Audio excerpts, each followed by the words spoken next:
The standard play on a ball that's hit low to you up at the non-volley zone is usually a return dink or maybe a low volley. These are high percentage plays, but sometimes you can mix in some deceptive shots, some aggressive shots that surprise your opponents when they're at the kitchen.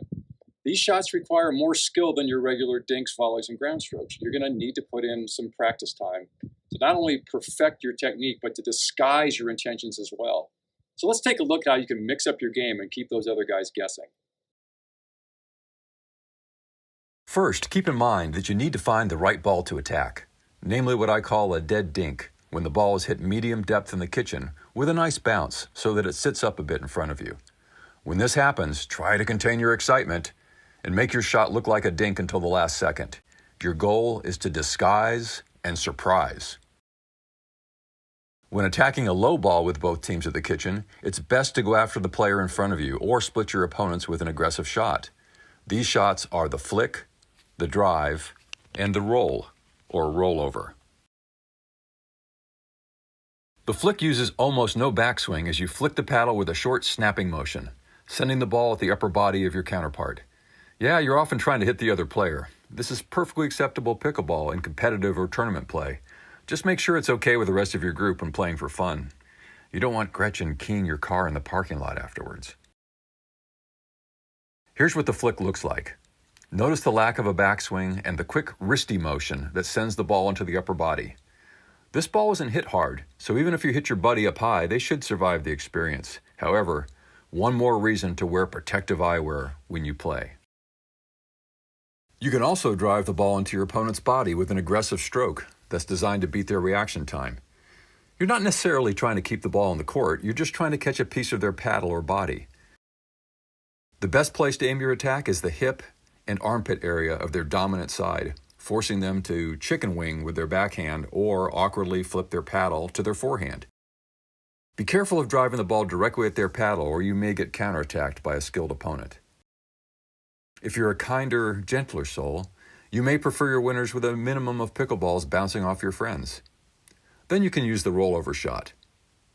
This shot is usually played down the middle and must be hit with a low to high paddle path that imparts topspin so the ball can be hit firm enough to split your opponent, but with enough overspin to bring it down into the court.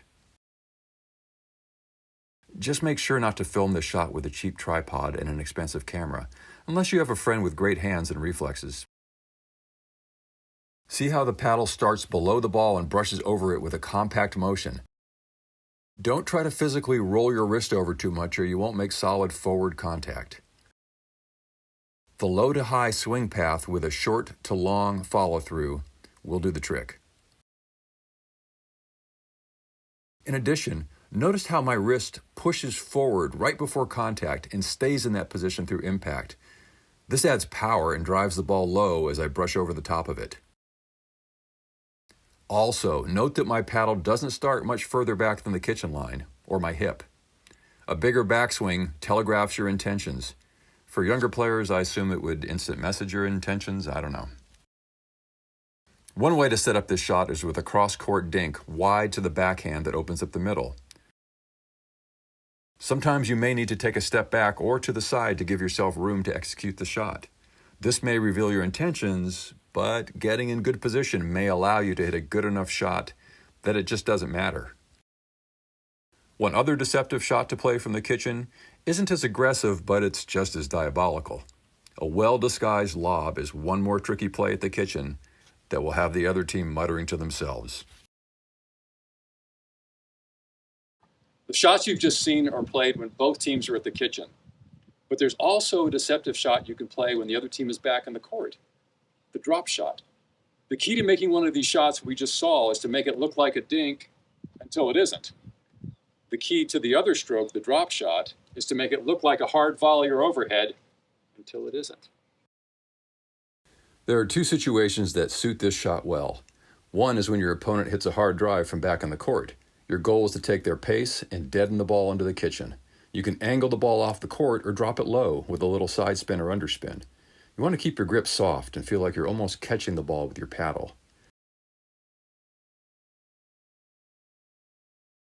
Another good time for a drop is when you receive a high ball that looks like it will be slammed. Show that paddle like you're going to crush it, Put on your mean, I'm going to pound this sucker face, then drop it into the kitchen like laying a baby into its crib. There's other tricky moves such as attacking with a no-look shot or twisting your paddle face at the last second to change direction. Feel free to play around with these and other fun shots. You can play with Ernie's, you can go around the post, and you can look for those online to see techniques on how to do those. Just remember, don't get too tricky and take unnecessary chances and lose points by getting caught up in hitting highlight reel shots when really good old basic shots are going to get her done. Deception and aggression at the kitchen add a lot of spice to your game. They keep your opponents guessing. Play the percentages, but you can have a little fun too, because that's what we're all out here to do. Enjoy these shots. I'll see you on the courts.